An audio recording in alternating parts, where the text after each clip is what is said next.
Astaghfirullah. Allah fi nafsika wa alayka bil athari wa ashabil athari wat taqlidi fa inna ad-dina innama huwa bit taqlidi ya'ni lin nabiy sallallahu alaihi wasallam wa ashabihi ridwanullahi alaihim ajmain wa man qablana lam yada'una fi labsin faqallidhum wastarih wa la tujawizil athara wa ahlal athari. Kata muallif rahimahullahu ta'ala, ingatlah dalam dirimu, kewajiban kamu adalah mengikuti athar dan para pembawa athar serta taklid, karena sesungguhnya agama ini dibangun di atas taklid. Maksudnya taklid kepada Rasul dan juga kepada para sahabat ridwanullah alaihim ajmain. Dan orang-orang sebelum kita, maksudnya para salafun saleh, mereka tidak meninggalkan kita di dalam agama ini dalam kondisi samar, ketidakjelasan. Oleh karena itulah maka ikutilah mereka dan tenangkan hati dengan mereka, tetapi tidak boleh melampaui batas dari athar dan para pembawa athar. Ma'asyiral muslimin yang dimuliakan Allah Azza wa Jalla, maksud athar di sini artinya sunnah Nabi sallallahu alaihi wasallam dan hadis-hadis yang sahih. Baik, muallif rahimahullahu taala setelah sebelumnya menjelaskan kepada kita tentang bahaya orang melakukan bid'ah dan juga penyimpangan-penyimpangan terhadap sunnah, maka mulai beliau mengarahkan sebaiknya kalian kembali kepada athar, artinya kembali kepada sunnah Rasul dan hadis-hadis yang sahih. Kemudian kembali kepada pemahaman para salafus salih, para sahabat Nabi sallallahu alaihi wasallam. Kemudian beliau mengatakan wat taklid, dan juga kita disuruh untuk taklid. Dan yang dimaksud taklid di sini adalah taklid kepada Rasul dan juga kepada sahabat-sahabat Rasul. Dari sini Syekhul Islam Ibn Taimiyah rahimahullahu taala mengatakan tidak boleh seseorang taklid kepada perorangan kecuali kepada Nabi sallallahu alaihi wasallam, dan tidak boleh taklid kepada sebuah kelompok kecuali kepada para sahabat Nabi sallallahu alaihi wasallam, karena itulah yang mampu menjamin agama kita. Rasul, kemudian setelahnya para sahabat Rasul sallallahu alaihi wasallam. Alasannya di sini wa man qablana lam yada'una fi labsin, karena orang-orang sebelum kita, maksudnya Rasul dan juga para sahabatnya serta para ulama salafus saleh, mereka tidak pernah meninggalkan agama ini dalam kondisi samar. Artinya ada hal-hal yang perlu kita cari sendiri, tidak, bahkan sudah sempurna dan sudah dijelaskan. Makanya di sini beliau mengatakan faqallidhum wastari, cukup ikuti mereka saja dan istirahatlah dengan cara itu. Tetapi walaupun demikian wala tujawizil athar, jangan melampaui batas dari apa yang sudah ditetapkan Nabi sallallahu alaihi wasallam wa ahlal athar, dan pembawa hadis Nabi sallallahu alaihi wa ala alihi wasallam. Ma'asyiral muslimin yang dimuliakan Allah Subhanahu wa taala, kalau kita melihat fenomena jauhnya kita dari kehidupan Rasul, ada perkataan yang bagus sekali dari seorang alimin ulama'is salaf, Hasanul Basri rahimahullahu ta'ala. Dan Hasan al-Basri ini termasuk sayyidu tabi'in, pemimpinnya para tabi'in. Apa kata Hasan al-Basri? Lau anna rajulan adraka as-salaf al-awwal thumma bu'itha al-yawma ma urifa minal islami syai'an, qala wa wada'a yadahu ala khaddihi thumma qala illa hadhihi salah. Kata Hasan al-Basri rahimahullahu ta'ala, kalaulah seandainya seseorang mendapatkan kehidupan para salafus salih, maksudnya para sahabat, karena yang bicara adalah Hasan al-Basri. Dan Hasan al-Basri ada seorang tabi'in, artinya ngomong begini itu bicara tentang sahabat. Kalau seandainya seseorang menjumpai para sahabat Nabi sallallahu alaihi wasallam. Kemudian mereka para sahabat itu dibangkitkan pada zaman kita, kata Hasan Al-Basri. Tentu dia tidak akan mengenal Islam yang kita amalkan ini, kecuali sambil kemudian memegang pipinya, kecuali solat itu saja yang kita lakukan. Ini perkataan Hasan Al-Basri rahimahullahu ta'ala, bicara di zamannya. Artinya kalau seandainya di zaman Hasan Al-Basri rahimahullahu ta'ala sudah banyak perubahan, sudah banyak pergeseran agama Islam ini, sampai dikatakan kalau seandainya sahabat Rasul hidup di zaman kita ini, dia tidak akan mengenal Islam kita, karena Islam kita tidak seperti Islam mereka, kecuali solat ini saja katanya. Kalau Hasan Al-Basri ngomong di zamannya, maka perkataan ini tentu lebih layak kita sematkan pada hari ini. Makanya dalam perkataan yang lain dia mengatakan, wallahi demi Allah, laqad adraktu sab'ina badriyan aktsaru libasihi as-suf walau ra'aitumuhum qultum majanin. Demi Allah, aku sudah pernah menjumpai 70 orang-orang yang terlibat dari tentara Badar, dan kebanyakan mereka pakaiannya menggunakan wol. Kalau seandainya kalian melihat mereka, tentu kalian akan menganggap gila pakaian itu, karena tidak ada di zaman kalian pakaian itu. Saking sederhananya, sebagiannya robek-robek dan begitu seterusnya. Makanya Hasan Al-Basri mengatakan, kalau kalian melihat pakaian para sahabat, tentu kalian akan mengatakan mereka gila, seolah-olah tidak ada pakaian lagi. Walau ra'au khiyarakum laqalu ma li haula'i min khalah. Kalau seandainya para sahabat melihat orang yang terbaik di antara kalian, tentu mereka akan mengatakan bahwa di antara orang terbaik kalian saja, kalian tidak akan mendapatkan sedikit pun di akhirat. Lihat, sahabat kalau seandainya memandang para tabi'in, kata Hasan Al-Basri, kalian tidak akan mendapatkan apapun di akhirat, karena amalan kalian tidak sehebat mereka, gitu maksudnya.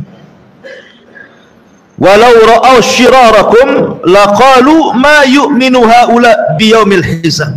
Tapi kalau para sahabat memandang kalian dari orang seburuk-buruk kalian, tentu mereka akan mengatakan kalian itu orang yang tidak beriman dengan hari hisab. Walaqad ra'aitu aqwaman kanatid dunya ahwan ala ahadihim min turab. Dan aku pernah melihat para sahabat Rasul, kata Hasan Al-Basri, di mana dunia lebih ringan bagi mereka dibandingkan tanah tahta qadamaihi, di bawah telapak kakinya. Walaqad ra'aitu aqwaman yamshi ahadahum wa ma yajidu indahu illa qutan. Dan sungguh aku melihat sebuah kaum, maksudnya para sahabat, mereka berjalan dan mereka tidak mendapatkan apa yang mereka makan kecuali hanya sesuap nasi saja, hanya satu kali suapan saja. Fayaqul la aj'al hadha kullahu fi batni. Dan dia pun mengatakan, aku tidak akan menjadikan makanan yang sedikit ini kuhabiskan untuk perutku saja. Wala aj'alanna ba'dahu lillah fayatasaddaq bi ba'dihi. Dan aku akan jadikan sebagiannya untuk Allah, dan dia pun bersedekah dengan yang sedikit itu. Beginilah kondisi salafun saleh. Jadi kalau mereka memandang kita ini seolah kita ini tidak ada apa-apanya. Ini yang ngomong Hasan Al-Basri di era para tabi'in. Bagaimana kalau seandainya dikiaskan kepada hari ini, gitu ya? Tentu lebih dahsyat lagi ucapannya, kan? Karena kehidupan para sahabat itu berbeda dengan kehidupan kita, luar biasa. Sampai Hasan Al-Basri mengatakan bahwa dunia bagi mereka itu lebih ringan dibandingkan tanah yang mereka pijak. Ma'asyiral muslimin yang dimuliakan Allah Azza wa Jalla, dari sini kalau di zaman para tabi'in sudah banyak pergeseran tentang Islam, apalagi di zaman sekarang, itu syahid daripada ucapan Hasan Al-Basri. Makanya pentingnya kita diingatkan untuk terus kembali kepada hadis-hadis Rasul, athar, dan juga para sahabat Nabi SAW, para pembawa athar ini. Baik, bicara tentang wa alaika bil athar, wajib atas kalian kembali kepada athar. Sekali lagi, makna athar di sini artinya ilzamis sunnata wal ahadith, berpegang teguhlah dengan sunnah Nabi SAW dan juga hadis-hadis Nabi SAW. Ulama mengatakan bahwa orang dikatakan berpegang teguh dengan sunnah Nabi SAW tidak bisa dikatakan berpegang teguh kecuali dia harus mengamalkan 8 perkara. Catat 8 perkara ini. Pertama, luzumu mahabbatihi sallallahu alaihi wasallam. Pertama, luzumu mahabbatihi sallallahu alaihi wasallam. Betul-betul istiqomah dengan mencintai Nabi sallallahu alaihi wasallam. Di zaman Rasul ada seorang sahabat namanya Thauban maula Nabi sallallahu alaihi wasallam. Thauban maula Nabi. Thauban ini adalah orang yang sangat mencintai Nabi sallallahu alaihi wasallam. Kalau satu hari tidak memandang Rasul, bisa sakit dia. Satu hari saja dia tidak memandang wajah Nabi sallallahu alaihi wasallam, maka dia akan sakit. Qadar Allah, suatu hari Rasul sallallahu alaihi wasallam sedang safar, Thauban tidak tahu. Kemudian dia kehilangan Rasul beberapa hari. Setelah Nabi SAW menghilang safar, kemudian pulang safar, dia tidak melihat Thauban yang biasa mondar-mandir dan juga mengucapkan salam kepadanya, sehingga dia bertanya, aina Thauban, di mana Thauban? Kemudian dikatakan, marido Thauban ya Rasulullah, Thauban sedang sakit wahai Rasul. Maka Nabi SAW akhirnya mencari Thauban ke rumahnya, dan betul ditinggal beberapa hari saja sudah kurus, sakit, tidak bisa makan, tidak bisa minum. Jadi Nabi SAW bertanya kepada Thauban, wa ma sya'nuka ya Thauban, ada apa dengan kau wahai Thauban, kenapa kau seperti ini? Maka Thauban kemudian dengan sedih mengatakan, ya Rasulullah, sesungguhnya aku sangat mencintai kamu. Sehari saja tidak menatap wajahmu, aku bisa sakit. Kemudian Nabi SAW mendengarkan ucapan Thauban. Kata Thauban, ya Rasulullah, tadzakkartu yaumal qiyamah, aku teringat dengan hari kiamat. Ya Rasulullah, kalau seandainya Allah Subhanahu wa ta'ala memasukkan engkau ke dalam surga, begitu juga Allah takdirkan, Allah masukkan aku ke dalam surga, tentu surga kita akan berbeda. Tentu engkau akan ditempatkan di surga yang paling tinggi, sementara aku ditempatkan di surga yang paling rendah. Mungkinkah aku bisa menatap wajahmu dan berjumpa dengan kamu? Thauban mengatakan, kalau aku di bawah engkau di atas, gimana cara ketemunya? Menatap wajahmu. Maka Nabi SAW terdiam sampai turun ayat, wa man yuti'illaha wa rasulahu faulaika ma'alladzina an'ama Allahu 'alaihim minan nabiyyina was-siddiqina wasyuhada'i was-salihin wa hasuna ulaika rafiqa. Turun ayat ini.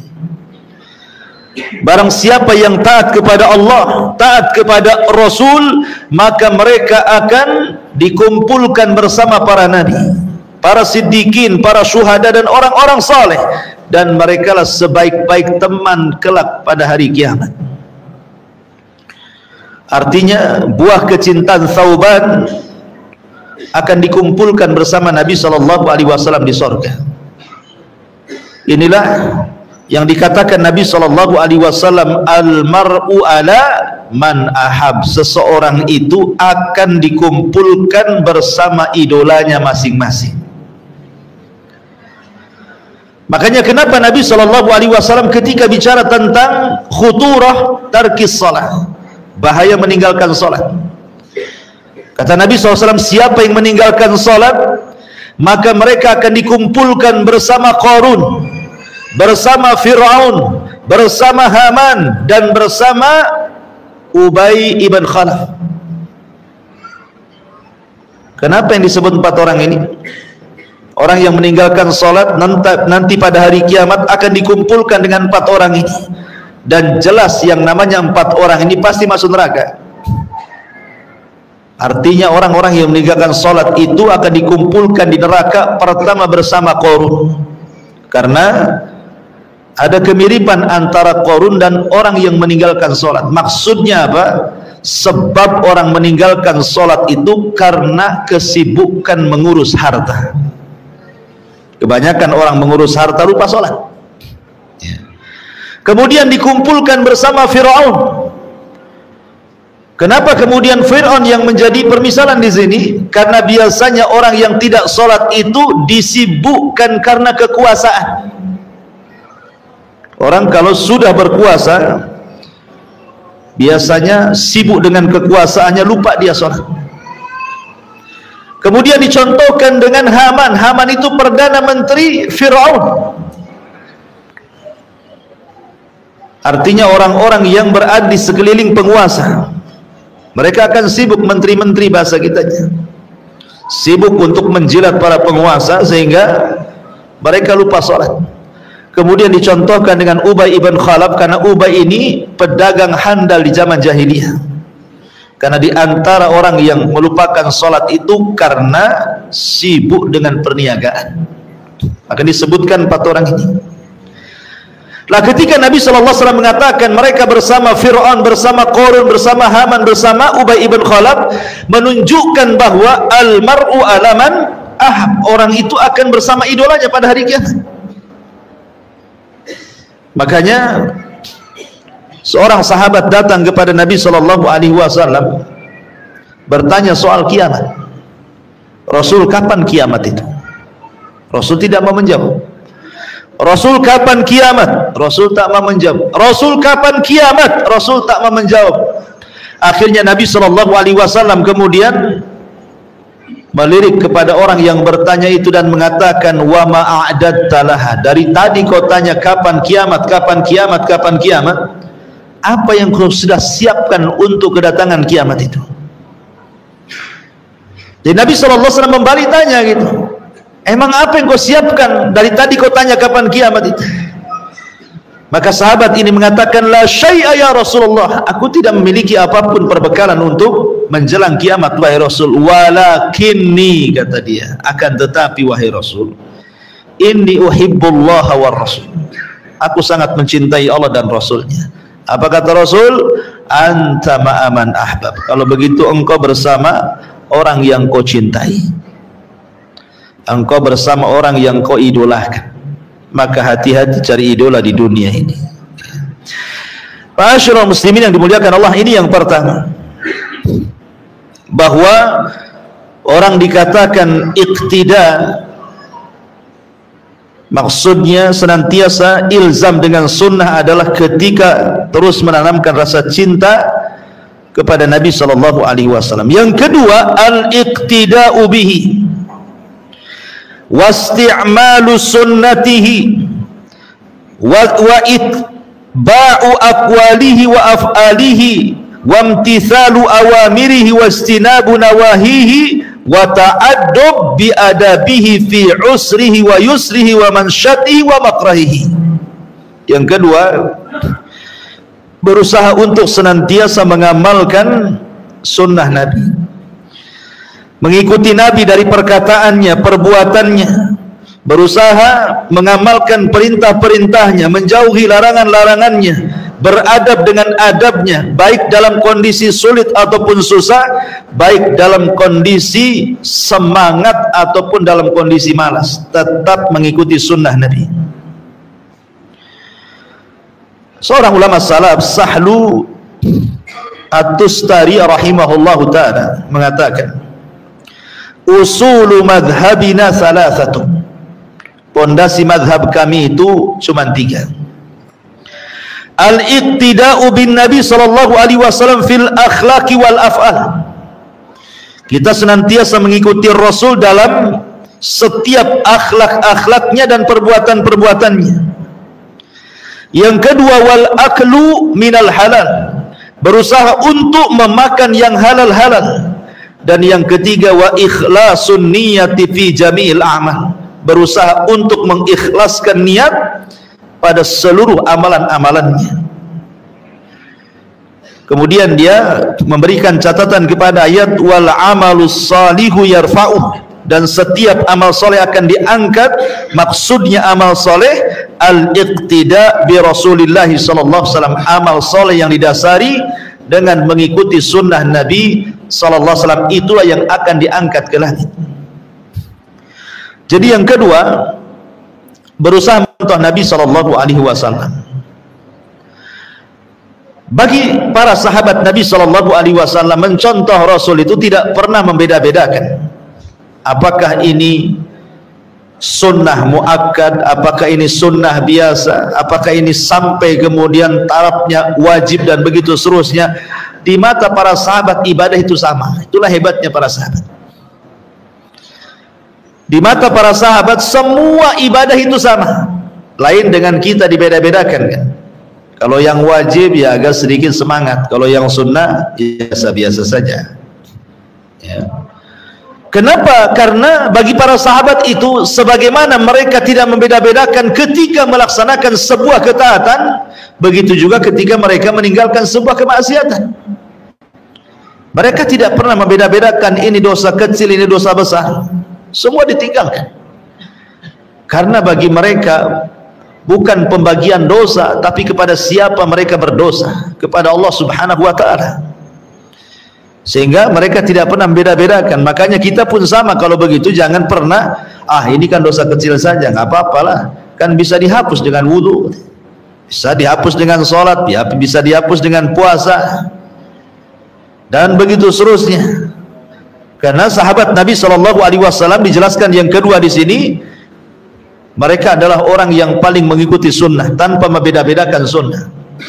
Dan sudah saya jelaskan panjang lebar pada pertemuan yang lalu. Kemudian berusaha untuk mengamalkan perintah-perintahnya dan menjauhi larangan-larangannya. Dahulu di zaman para sahabat pernah terjadi paceklik yang berkepanjangan, sampai-sampai Rasul dan para sahabat itu mengalami kelaparan di kota Madinah. Karena kita tahu bahwa cuaca Madinah beda dengan Mekah kan. Kalau Mekah itu memang dari dulu di zaman Rasul, mereka itu tergantung ekonominya dengan perdagangan, sehingga tidak pengaruh mau musim panas mau musim dingin. Makanya mereka melakukan dua perjalanan dalam berniaga mereka, rihlatas syita'i was saif. Tapi Madinah itu mereka tidak terbiasa berniaga. Mereka terbiasa dengan bercocok tanam, pertanian, ya, kalau perdagangan.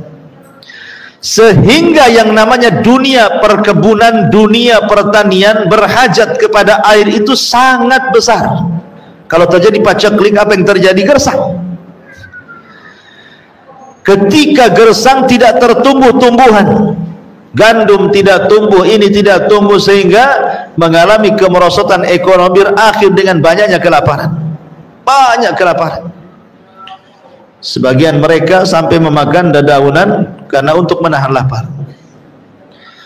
Sampai suatu ketika terpaksalah mereka melirik keledai-keledai mereka,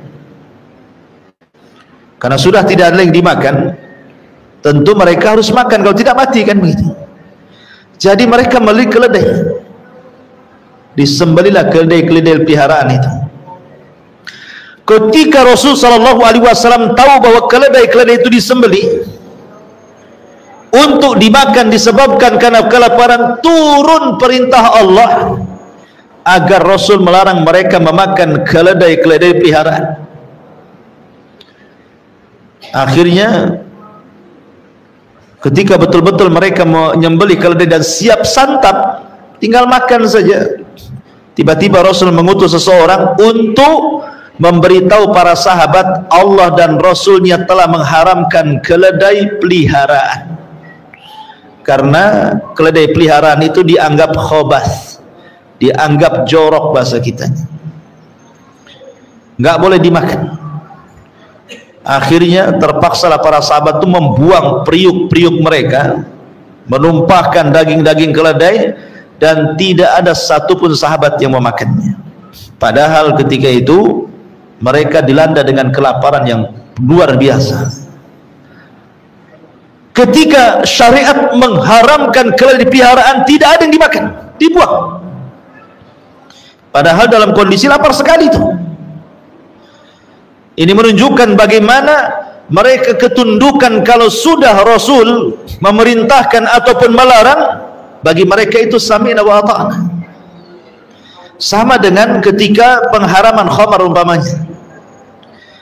Anas ibn Malik radhiyallahu an, ketika datang pengharaman khamar itu sedang berada di rumah Abu Talha radhiyallahu an, membantu Abi Talha untuk menjamu tamunya, menghidangkan minuman-minuman khamar. Karena di zaman itu khamar belum dilarang, boleh diminum, bahkan menjadi minuman kebanggaan para sahabat untuk menjamu tamu khamar itu.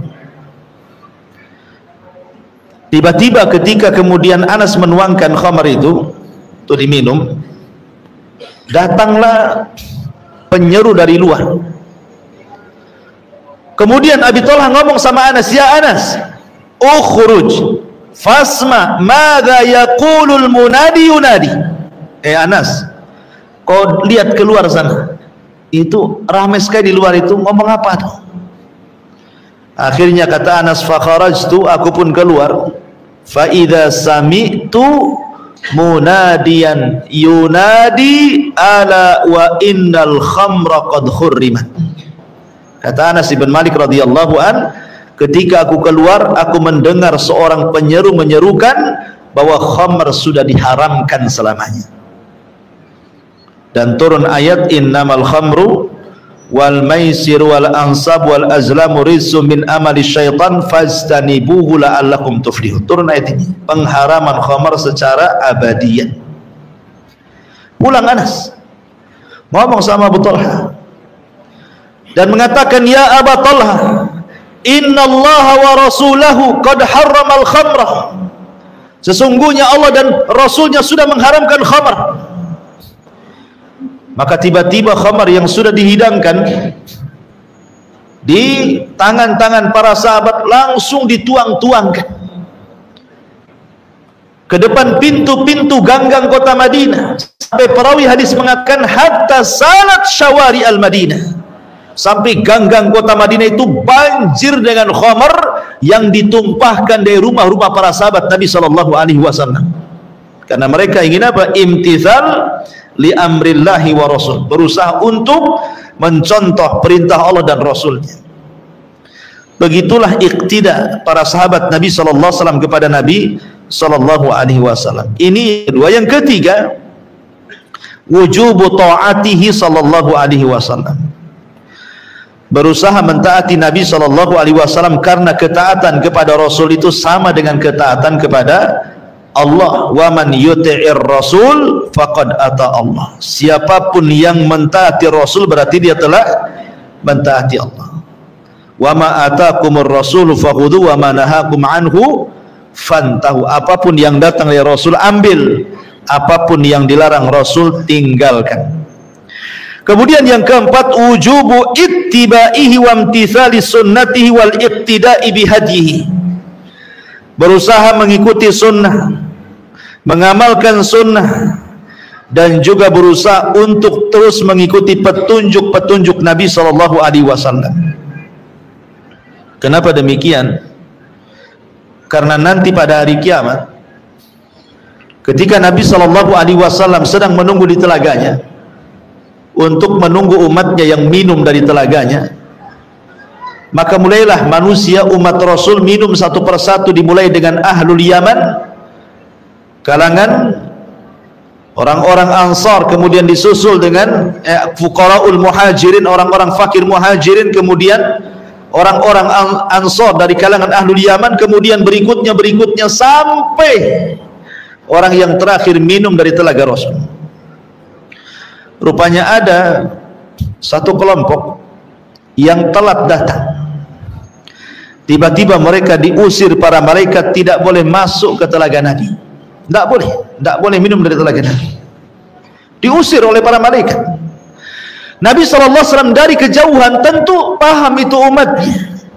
Ketika melihat umatnya diusir, Rasul mengatakan ummati ummati, dalam riwayat ashabi ashabi, itu umatku, itu umatku, itu sahabat-sahabatku, biarkan mereka minum wahai Rabb. Tapi Allah Subhanahu wa taala katakan kepada Nabi SAW, ya Muhammad, innaka la tadri ma ahdatsu ba'daka innahum ghayyaru wa baddalu. Wahai Muhammad, engkau tidak tahu apa yang terjadi dengan umat sepeninggal. Kau kan tidak tahu kondisi umatmu sepeninggal. Rupanya di antara mereka umatmu ada yang ghayyaru, merubah-rubah, wa baddalu, dan mengganti-ganti syariat, petunjuk. Maka lihat bagaimana Nabi SAW dihabarkan bahwa umatnya ada yang tidak akan meminum dari telaga Rasul disebabkan mereka jauh daripada sunnah Rasul SAW. Maka kita berusaha ittida bihadyi, mengikuti petunjuk Nabi SAW. Karena Allah mengatakan fala wa rabbika la yu'minun hatta yuhakimuka fima syajara bainahum thumma la yajiduna fi anfusihim harajan mimma qadaita wa yusallimu taslima. Fala wa rabbika, sekali-kali lebih demi Rabbmu, mereka tidak akan dikatakan beriman sampai mereka menjadikan dirimu hakim terhadap apa yang mereka berselisih di dalamnya. Kemudian setelah kau putuskan, tidak ada dalam dada mereka berat hati dengan keputusanmu, dan mereka pun redha dengan keputusanmu dengan menerima segala apa yang engkau putuskan. Di zaman Rasul ada sahabat Rasul namanya orang Hadrami, Hadraul Maut, berselisih soal lahan dengan seorang laki-laki dari Kindi. Jadi rajulun minal Hadrami ini, laki-laki dari Hadramaut Yaman, mengklaim bahwa tanah yang dikelola oleh seorang laki-laki dari kabilah Kindi itu adalah tanah bapaknya. Masalahnya tanah itu diduduki oleh laki-laki dari kabilah Kindi. Akhirnya berselisih, dia mengatakan kepada laki-laki dari Kindi itu tanah bapakku, ngapain kau bercocok tanam di situ, pergi kau dari situ. Yang laki-laki ini mengatakan, tidak, ini tanahku, aku sudah lama bercocok tanam di sini, enak saja kau main-main ngaku ini tanah bapakmu, katanya. Dua-duanya akhirnya mengadu kepada Nabi.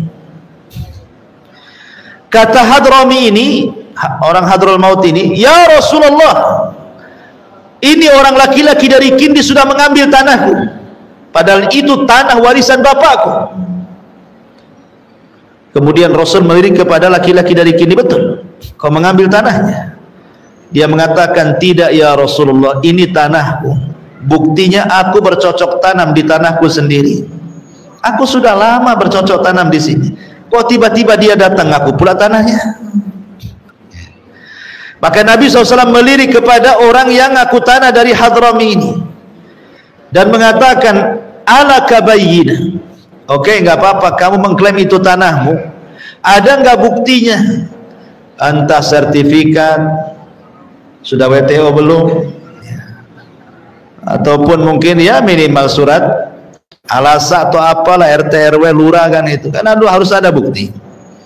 Atau mungkin ada saksi 2 orang bahwa itu tanahmu. Laki-laki dari Hadrami mengatakan, tidak ya Rasul, aku tidak punya bukti, tapi aku yakin itu tanahku. Kemudian Nabi SAW melirik kepada laki-laki dari Kindi, karena engkau yang mengklaim tanah itu tanahmu tidak ada bukti, sekarang aku tanya, hei orang Kindi, mau nggak kau bersumpah bahwa itu tanah? Yang laki-laki dari Hadram berteriak, ya Rasulullah, dia orang fajir, kalau dia suruh bersumpah suka-suka dia sumpah tuh, ngapain kau dengar sumpahnya? Dia pasti mau bersumpah tuh walaupun dusta, katanya.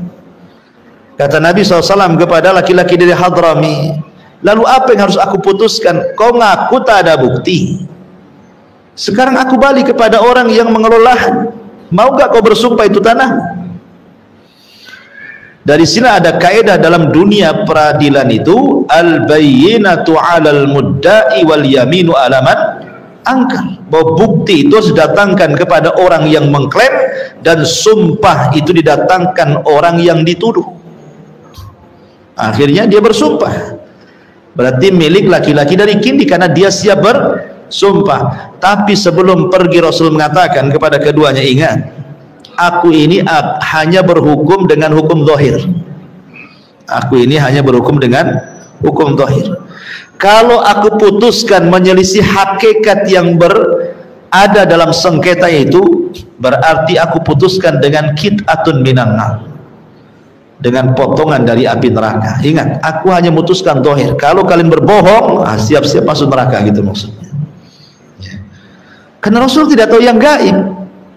Kalau Rasul tahu yang gaib, ya langsung saja, ini tanahmu, aku tahu, kan begitu ya. Tapi Rasul kan tidak tahu yang gaib, makanya Rasul hanya memutuskan yang dohir saja. Sama kasusnya dengan persengketaan seorang Yahudi dengan seorang Muslim. Masalah lahan juga di zaman Rasul.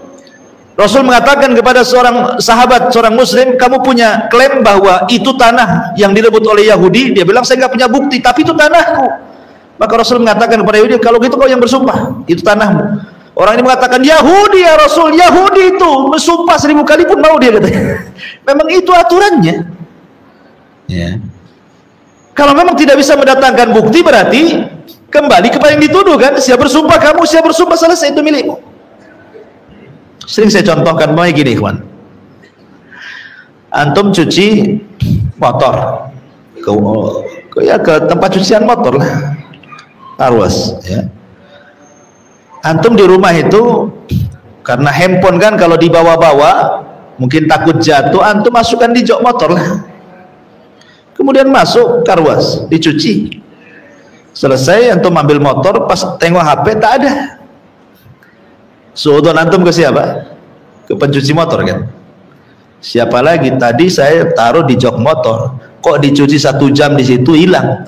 Kalau bukan yang nyuri, yang nyuci siapa lagi? Nggak ada jin ambil handphone. Langsung kita datangi, maaf nih Pak, saya tadi cuci motor di sini, saya naruh handphone di sini, kok nggak ada? Pasti kamu ambil atau terambil. Tolonglah, mana handphonenya?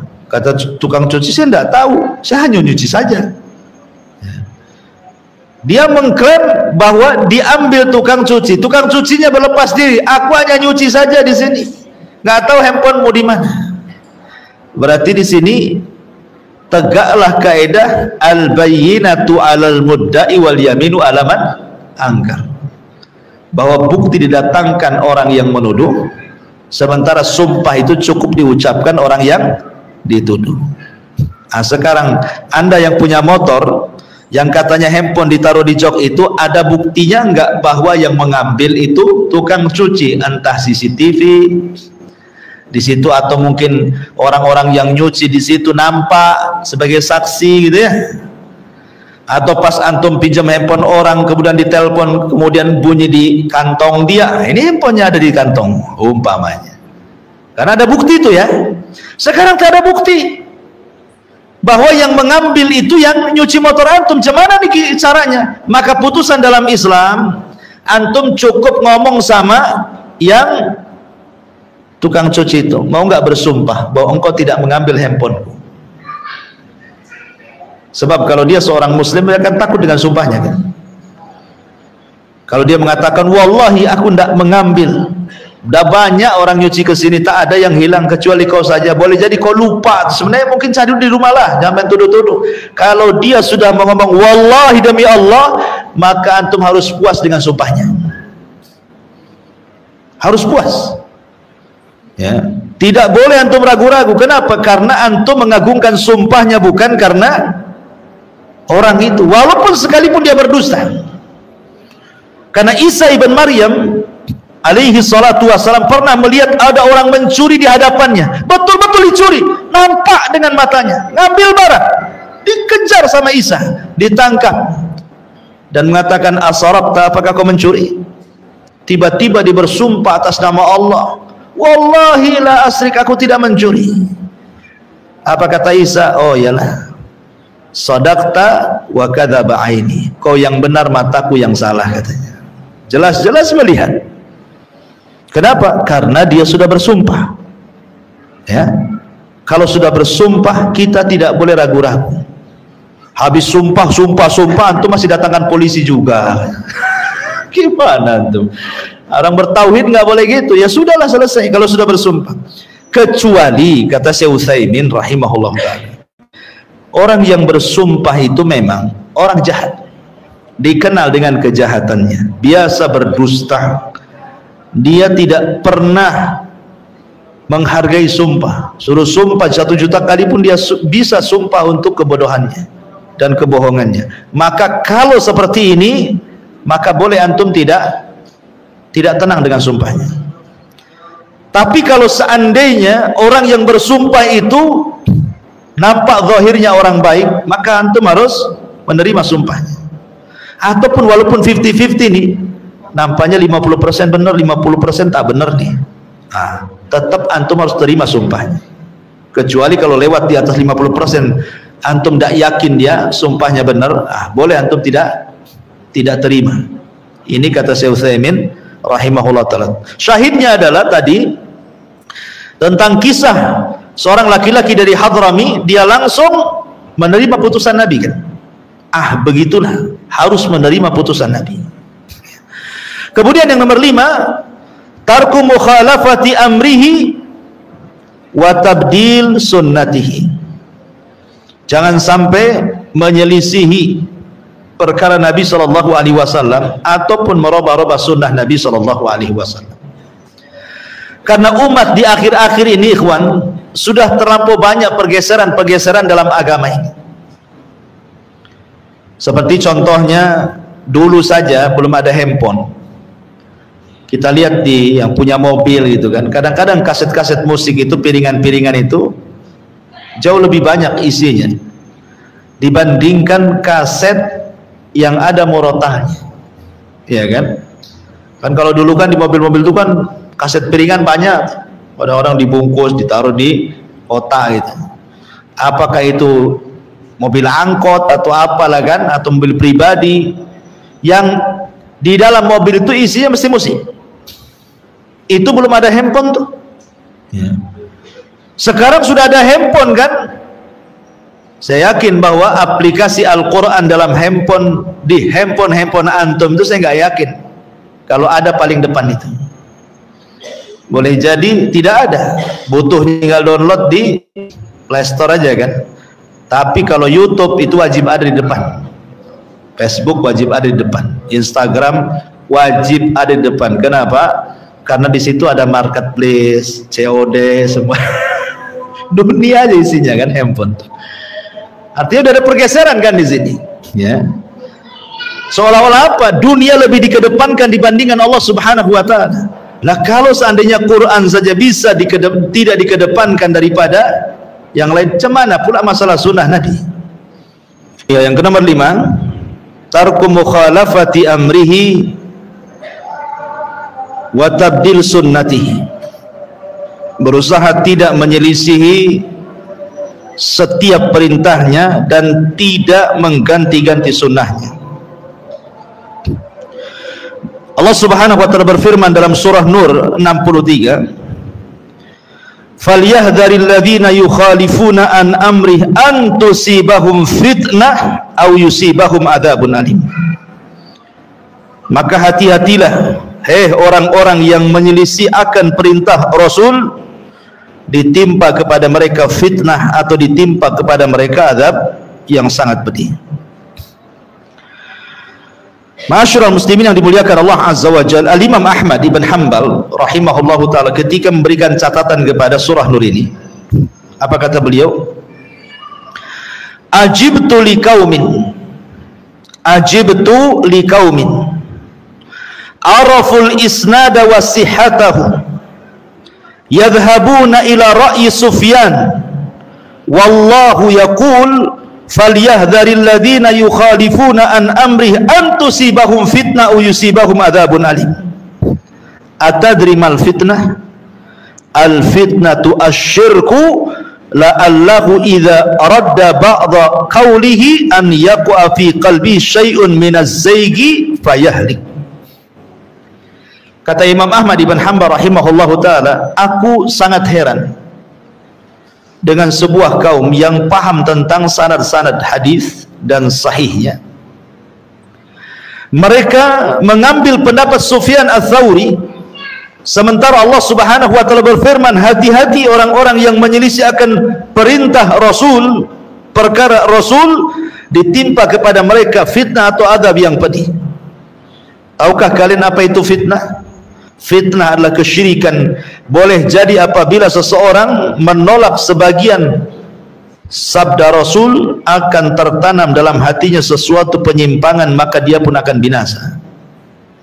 Imam Ahmad ingin katakan kepada kita, ikhwan, kalau Quran itu kan tidak usah diteliti ya, karena semua Quran itu pasti mutawatir. Tidak ada satu ayat ini hasan, ini sahih, ini dhaif, ini maudhu, tidak perlu. Semua Quran itu sahih. Tidak ada penelitian dalam Quran, karena sepakat Quran itu mutawatir. Tapi kalau hadis itu kan masih diteliti oleh para ulama kan.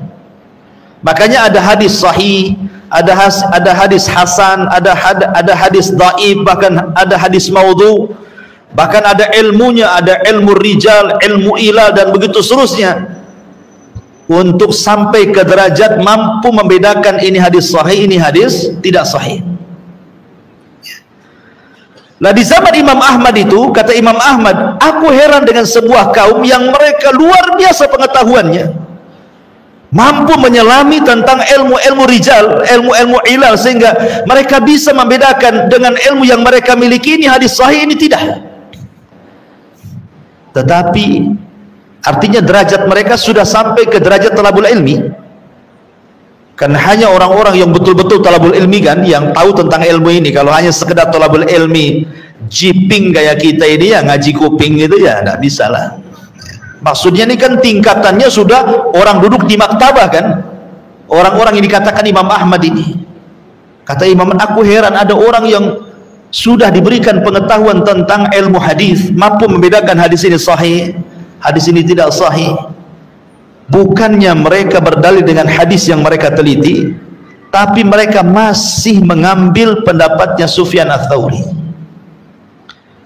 Kenapa Imam Ahmad mengatakan Sufyan Ats-Tsauri? Karena di zaman itu tidak ada ulama yang lebih handal melebihi Sufyan Ats-Tsauri. Karena Sufyan Ats-Tsauri lebih daripada Syafi'i, Maliki, Hama, itu kan orang-orang belakangan. Ini kan orang lama di atas Imam Syafi'i.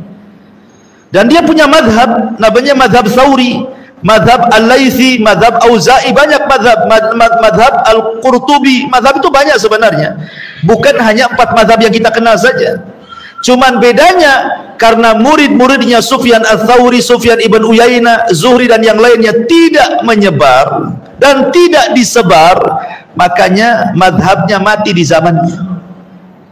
Beda dengan Abu Hanifah, disebar oleh murid-muridnya kemana-mana sehingga madhabnya di mana-mana.